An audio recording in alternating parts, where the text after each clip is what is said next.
Lors de la formation, nous avons visionné une vidéo qui s'appelle « Les environnements d'apprentissage, repenser le temps » par Karen Callahan.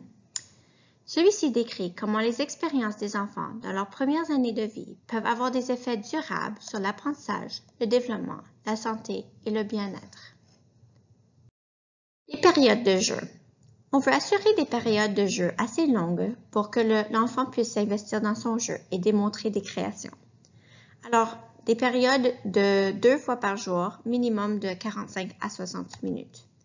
On veut aussi lui donner le temps pour explorer et s'investir dans un jeu de qualité. Alors, on veut offrir à l'enfant la meilleure concentration possible.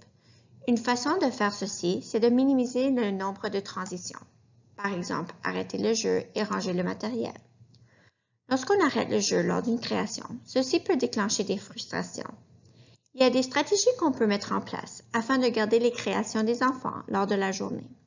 Par exemple, les enfants peuvent faire des petites enseignes avec le mot « arrêt » et les mettre près de leur création. Le temps au tapis. On veut réduire le temps passé au tapis en grand groupe. On dit un maximum de 10 minutes. C'est important de tenir compte de l'attention des enfants. En principe, on dit leur âge plus 2 minutes. Le maximum, c'est 2 fois par jour. Il faut favoriser les mini-leçons en petits groupes au tapis, à la table ou s'insérer dans le jeu de l'enfant pour introduire ou renforcer un concept. Si on le fait en grand groupe, est-ce qu'on répond vraiment aux besoins de chaque enfant? On ne fait plus le calendrier. Que fait-on d'abord?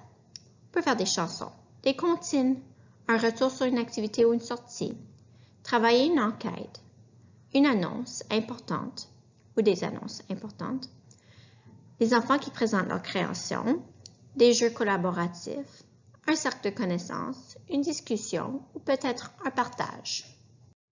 La collation intégrée. Une façon de limiter les transitions est de faire une collation intégrée au lieu d'une période de temps où les enfants mangent la collation en même temps.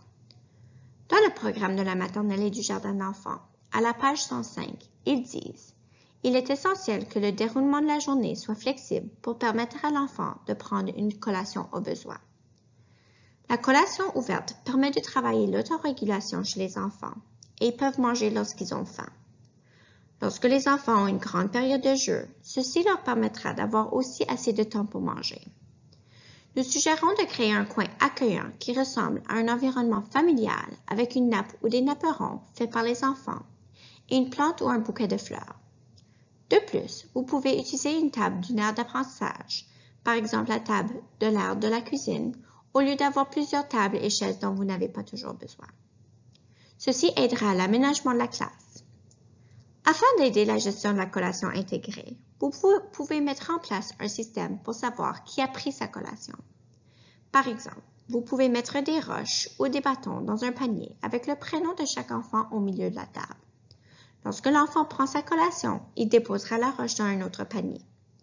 Un peu avant la récréation, vous pouvez dire aux enfants qui n'ont pas eu la chance de le prendre que c'est bien le moment de le faire. La collation intégrée donne des occasions à avoir des discussions entre enfants et qu'ils ne sont pas toujours avec les mêmes amis.